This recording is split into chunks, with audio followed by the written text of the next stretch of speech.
Hi, and welcome back to the Clawfist. In today's video, I'm going to be telling you about the one trick I have to learn any programming language. So stay tuned. My name is Carolyn, and I have been programming for 15 years. I have learned many languages, and I usually pick them up within a month. Um, I don't become an expert in a month, but I can learn them and be dangerous within a month. I've learned C++, C Sharp, Visual Basic, HTML, CSS, JavaScript, PowerShell, um, whatever the TI calculator language is. And I keep learning new ones on a regular basis as I need them. And also, when I was in school, I actually learned overall 6 languages, including my native language, which is French. So I learned French, English, Italian, Spanish, Latin, and Greek. French, English, Italian, Spanish, Latin, Greek.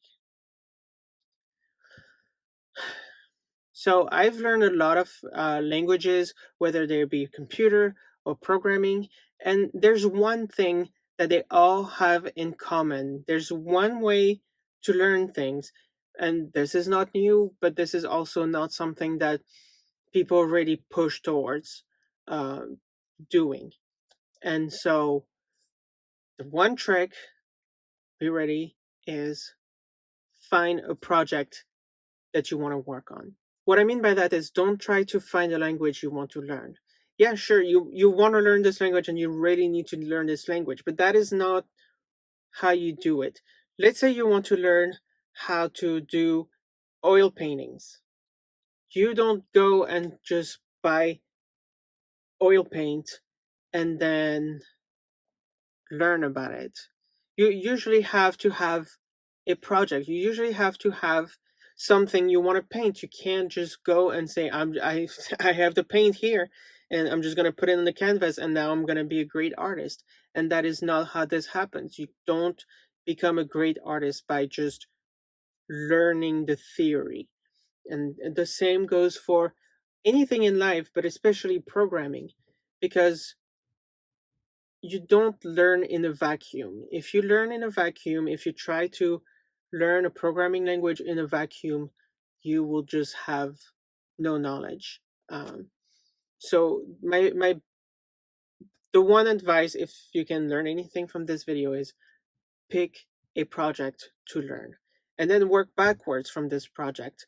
So you have a project, let's say you want to make an application for tracking your workouts. That's something you would really want to do.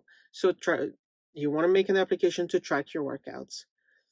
Now, let's say you want to learn JavaScript, go back from there. All right, so I have this goal. So what do I need in JavaScript to create a web application? What frameworks are there to create that application?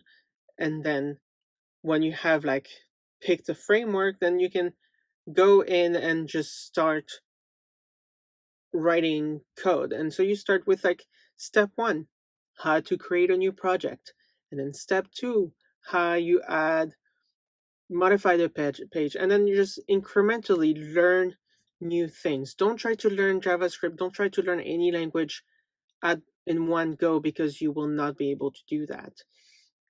And also, you can't prove your knowledge if that's all you do. If you all you do is learn a programming language, you have no way to prove that you actually learned it and you can use it. So if you're trying to learn a programming language to find a job, make a project, create a GitHub, post it there, learn Git, and just make your project there. Because then when you go and apply for a job and you have a project that you can say, look, I learned JavaScript for this project. This is what I did. This is how my code looks like. This is what I learned. People are more inclined to believe you because seeing is believing.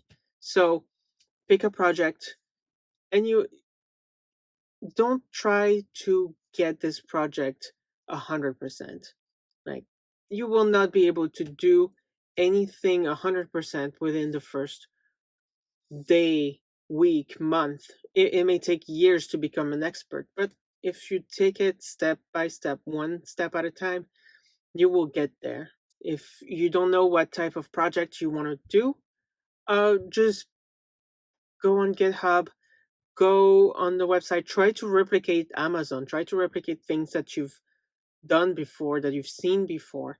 You don't have to do anything original. Just pick something you want to do, create, and then just come up with the functionalities and just do it.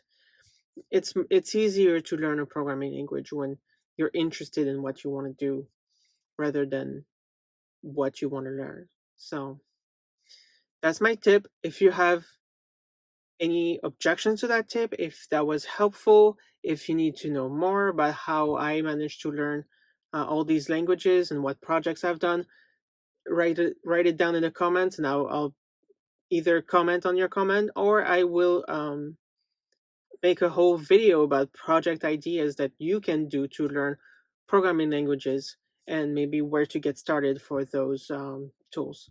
So if you like this video, click the like button and subscribe. And I'll see you in the next video. Bye.